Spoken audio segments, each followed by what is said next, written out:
Amin. Betul kan? Kalau orang yang berdoa sama Tuhan nggak bisa bisa. Kenapa? Karena buat dirinya kata haleluya puji Tuhan itu nggak penting. Apa yang penting dalam hidup kita? Ada yang tahu? Yang penting dalam hidup kita apa? Hah? Apa? Dekat dengan Tuhan. Bersyukur kepada Tuhan. Tapi itu apa? Apa yang paling penting dalam hidup kita? Semuanya damai. Hah?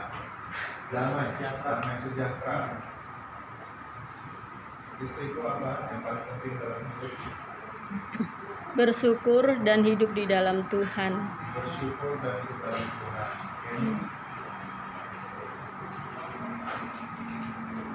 Apa yang paling penting dalam hidup?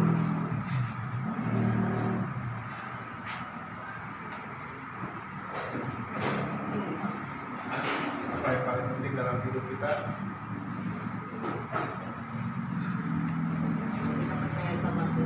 Percaya sama Tuhan. Semuanya benar, gak ada yang salah. Yang salah cuma satu, nama saya tahu. Yang salah kamu. Iblis yang salah. Balik lagi sama si iblis. Masing-masing. Iblis dari dalam bilang, gua lagi yang disalahin ya kan. Padahal gua gak bikin apa-apa loh. Gua lagi yang disalahin. Ya kan? Tapi kembali lagi kita bukan menyalahkan iblis, tapi yang terpenting dalam hidup kita adalah bagaimana cara kita mendengar. Karena dari cara kita mendengar firman Tuhan, Tuhan akan pakai akal pikiran kita, pengertian kita untuk kita bisa dipulihkan dari yang nggak benar jadi benar. Dari cara kita mendengar. Tapi kalau dari cara kita mendengar aja udah salah, kita dengarnya pikiran kita kemana-mana, udah pasti di situ iblis bekerja, gitu. Ya kan? Pasti iblis bekerja. Oh, udah terus yang situ begini tuh, pasti begini kok firmannya tuh begini. Iblis pakai firman Tuhan loh, betul nggak? Iblis bisa jamah seseorang pakai firman Tuhan, gitu. Jadi makanya kembali lagi, bahkan Tuhan sendiri mengajarkan kepada kita jangan percaya kepada diri kita sendiri. Amsal katakan. Karena kalau kita mulai percaya kepada diri kita sendiri, apa yang sedang kita alami dan kita mulai meyakinkan, oh benar tuh kan yang dikatakan sini kan begitu ya begini. Nah kita mulai mempercayai diri kita sendiri. Akhirnya iblis bekerja di dalam diri kita. Itu artinya kita sudah membuka diri kita supaya iblis bekerja. Begitu iblis bekerja, hidup kita mulai apa? Muring-muringan, gak jelas, ya kan? Ada banyak pertanyaan yang gak dijawab, akhirnya kita sendiri kesal, sakit hati. Ada banyak pertanyaan yang seharusnya Tuhan menjawab kita lewat firman Tuhan lewat ini, gak kena. Kenapa? Karena cara kita mendengar udah salah. Haleluya, haleluya. Makanya di dalam kitab Wahyu Tuhan katakan apa? Ada beberapa kalimat-kalimat yang berbeda. Bagaimana cara kamu mendengar? Ada beberapa kalimat seperti itu. Kata-kata saya begitu pasti kata-kata, tapi bagaimana cara kita mendengar? Itu yang diyakinkan oleh Roh Allah. Roh Allah dengan roh kita, itu Roh Allah akan masuk di dalam diri kita di saat cara kita mendengar itu benar. Haleluya. Kalau anak sekarang pada saat dia disuruh bikin PR itu dia nggak kerja, dia main-main. Tapi pada saat gurunya ngomong, dia bisa jawab. Itu anak sekarang. Jenius, pikirannya cepet. Gitu. Tapi ada anak-anak juga yang memang harus diajar, kamu harus begini ya, begini. Harus diajar sampai sedemikian supaya dia itu mendengarnya itu benar. Nah, balik lagi kita buka firman Tuhan dan kita masih ada di dalam tema yang saya katakan di sini adalah Yesus dan saya. Apa yang sedang kita alami pada saat kita bersama dengan Tuhan Yesus. Apa yang sedang terjadi di dalam diri kita ketika Yesus dan kita bersama-sama berjalan.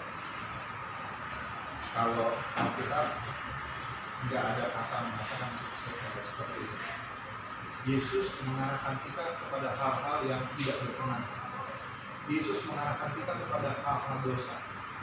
Tuhan tidak mengarahkan kita kepada dosa. Tapi kalau sampai kita melakukan dosa, yang Tuhan marah bukan dosanya, yang Tuhan marah bukan kitanya, tapi dosanya yang Tuhan benci. Nah, kembali lagi, yang Tuhan inginkan adalah cara kita mendengar. Karena pada saat kita melakukan firman Tuhan, disitulah cara kita mendengar itu sempurna di hadapan Tuhan. Haleluya, terima kasih. Haleluya, ya. Di sini saya ada catat pengenalan yang berdasar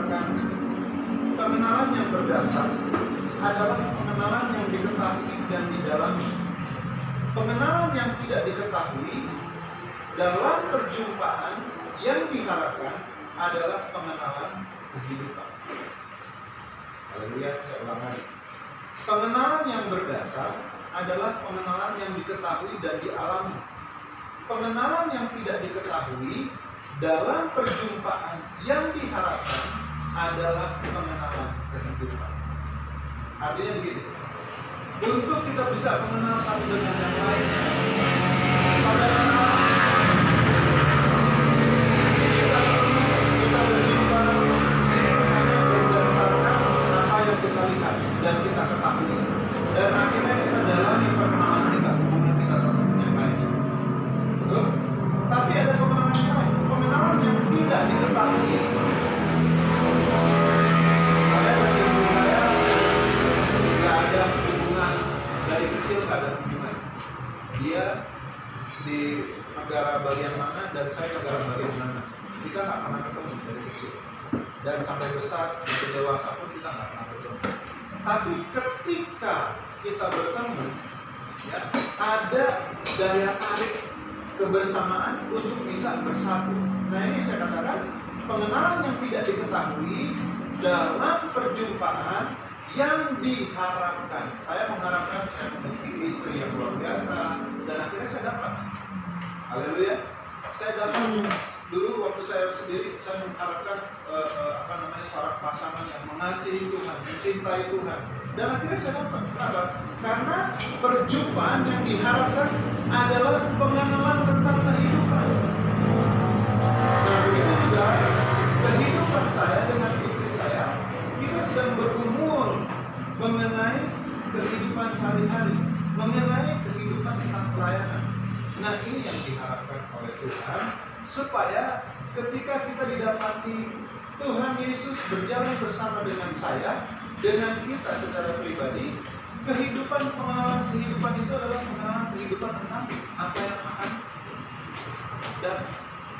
Kita menerima anugerah yang besar dari Tuhan dari dasar pengenalan tentang kehidupan kita bersama. Saya catat di sini mengutip tentang khotbahnya Petrus di dalam Kisah pasal 2 ayat yang 30 sampai 33. Apa yang dicatat di situ? Kisah pasal 2 ayat 30 sampai 33. Ya. Khotbahnya Petrus, sebelum Petrus berkhotbah, apa yang saudara ketahui tentang Petrus?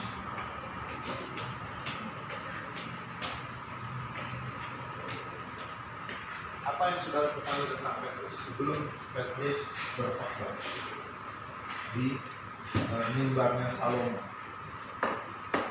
Apa yang saudara ketahui tentang Petrus ngapain Yesus? Menyangkal. Haleluya. Petrus menyangkal Yesus bahwa dia tidak kenal kepada Yesus. Ada seorang anak kecil pada saat Petrus mulai memisahkan diri dari kerumunan, di mana Yesus mulai diserahkan kepada Pilatus. Seorang anak kecil ini diketik Petrus. Kakak yang ikut bersama dengan orang itu ya, siapa kamu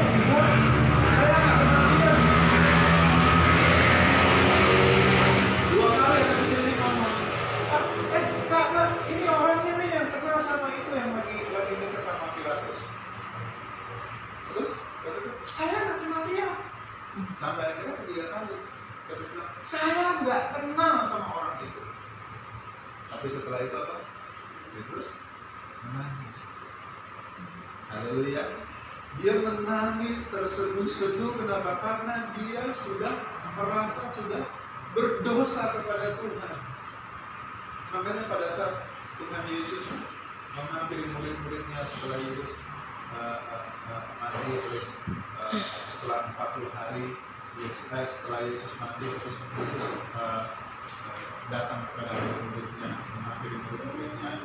Ketika pagi murid-muridnya sedang mencari ikan, terus Yesus ada di pinggir pantai. Yesus datang, Yesus lihat ada ikan, akhirnya Yesus bakar ikan, ya, jadi ikan bakar, ya kan, untuk sarapan dia sediakan bagi murid-murid.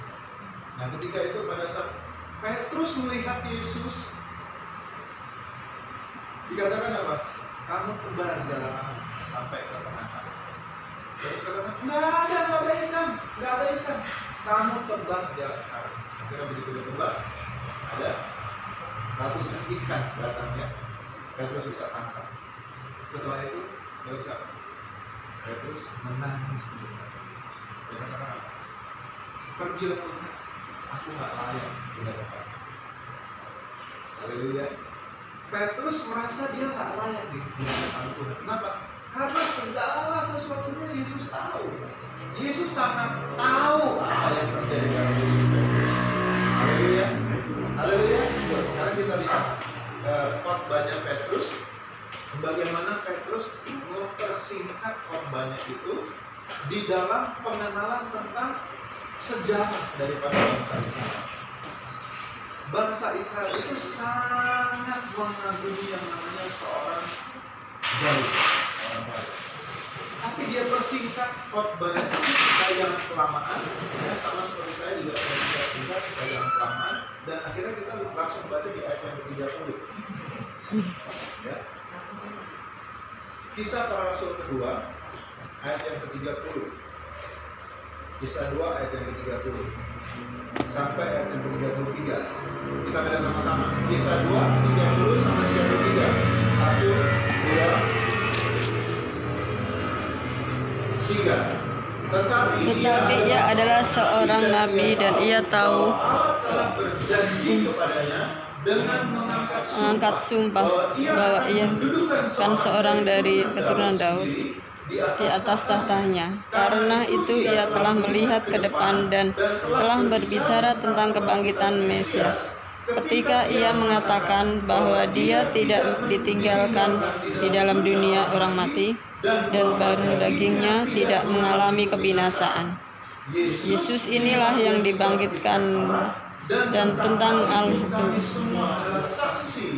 dan sesudah ia oleh tangan kanan Allah dan menerima Roh Kudus yang dijanjikan, maka dicurahkannya apa yang kamu lihat dan dengar di sini. Haleluya. Haleluya. Setiap kehidupan kita yang mengasihi Tuhan sudah pasti ada kesaksian. Amin. Haleluya. Setiap kehidupan kita yang mengasihi Tuhan sudah pasti ada kesaksian. Saya mau bersaksi Tuhan. Kemarin siang waktu itu saya kurang sehat, siap mau makan. Saya juga lagi sibuk ngurus-ngurus ini, bersihin ini, apa segala macam. Terus saya sambil pasang musik lagu rohani, saya duduk di tempat duduk yang biasa saya duduk. Ada sekilas kata-kata dari lagu tersebut yang tiba-tiba kena ke roh saya.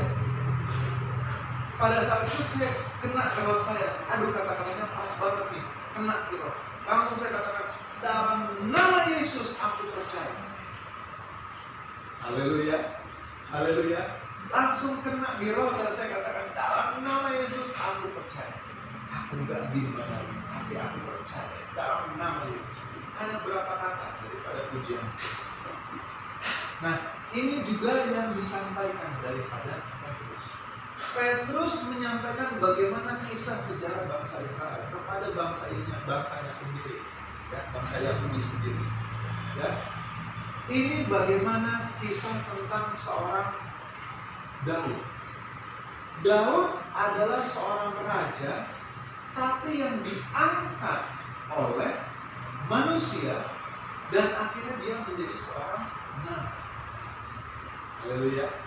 Saudara percaya nggak bahwa Daud itu selain seorang raja, dia juga sebagai seorang nabi?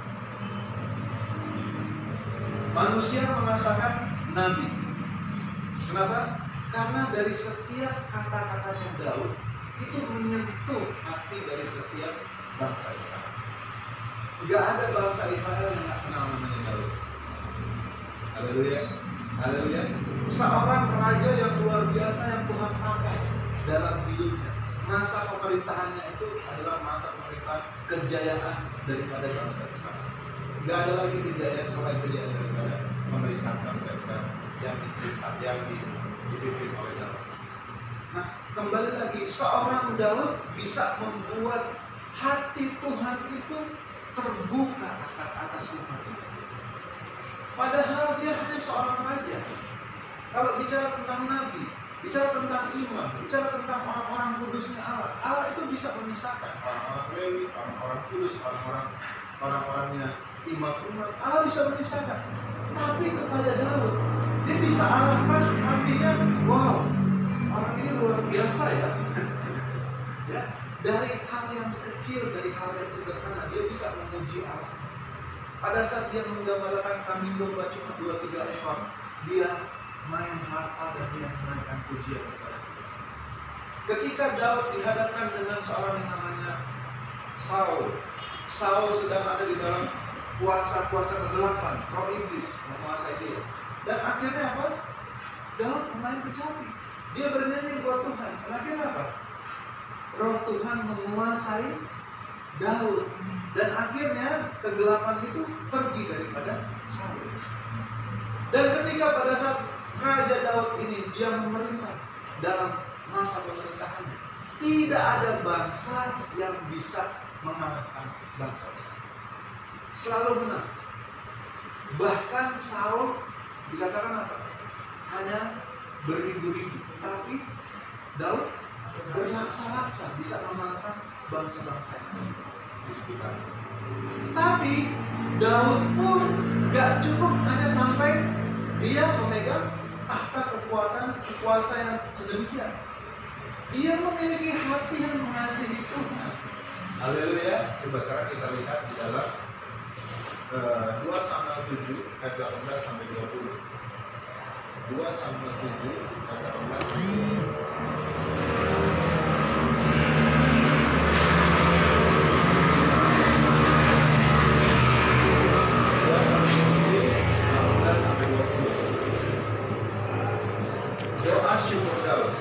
Lalu masuklah Raja Daud ke dalam, kemudian duduklah ia di hadapan Tuhan sambil berkata, siapakah aku ini ya Tuhan Allah, dan siapakah keluargaku, sehingga Engkau membawa aku sampai sedemikian, dan hal ini masih kurang di matamu ya Tuhan Allah.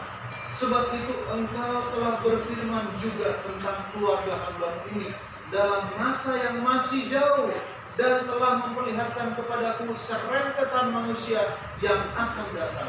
Ya Tuhan Allah, apakah yang dapat dikatakan Daud kepadamu lebih lagi daripada itu? Bukankah Engkau yang mengenal hamba-Mu ini ya Tuhan Allah? Haleluya, haleluya. Kata-kata Daud keluar dari apa yang menjadi kesaksiannya. Haleluya, haleluya. Daud merasa bahwa keluarganya sangat diberkati oleh Tuhan. Yang pada notabene-nya keluarganya sebenarnya berantakan. Haleluya, haleluya. Anaknya itu mau bunuh bapaknya. Haleluya. Karena memang sudah janjinya seperti itu. Bukan janjinya, maksudnya karena Tuhan melihat kesalahannya Daud juga. Makanya Daud itu juga dia berusaha supaya dia berkenan di mata Tuhan. Tapi dengan cara apa? Dia tahu bagiannya. Haleluya. Daud tahu bagiannya. Dia nggak bisa apa-apa pada saat dia melakukan dosa pun. Ya, Nabi Nathan akhirnya mengatakan, "Hei Daud, kamu bersalah, kamu ambil istri orang."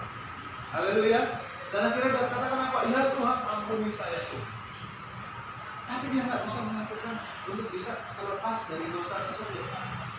Haleluya. Ada nggak di sini yang bisa melepaskan ikatan dari dosa selain daripada Yesus Tuhan kita? Haleluya.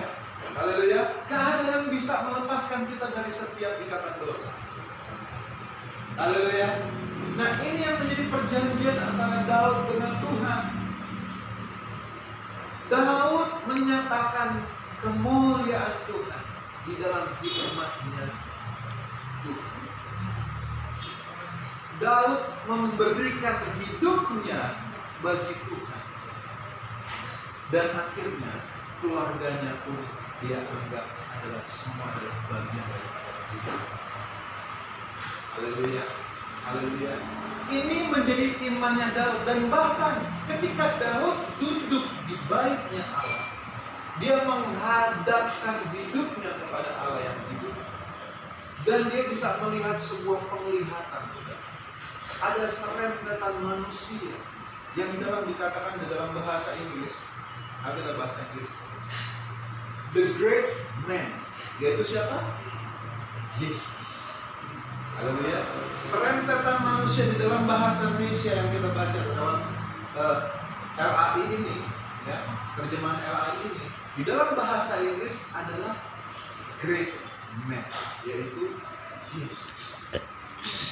Dari zamannya Daud sudah bisa melihat akan ada sang penebus, yaitu Mesias yang akan memberikan kehidupan bagi semua manusia, khususnya bagi bangsa. Daud sudah bisa melihat. Haleluya. Nah, disinilah makanya Allah itu sangat berkenan kepada Daud. Kenapa? Karena Allah juga percaya sama Daud, saudara. Haleluya. Allah percaya kepada Daud. Kenapa? Karena Daud itu hari-harinya hanya memuji Tuhan. Alkitab katakan Daud itu berdoa satu hari 7 kali. Daniel berdoa satu hari berapa kali? 3 kali. Kalah sama Daud. Haleluya. Daud berdoa dalam satu hari 7 kali. Coba. Dia memiliki waktunya dia pakai untuk memuji Allah dalam satu hari.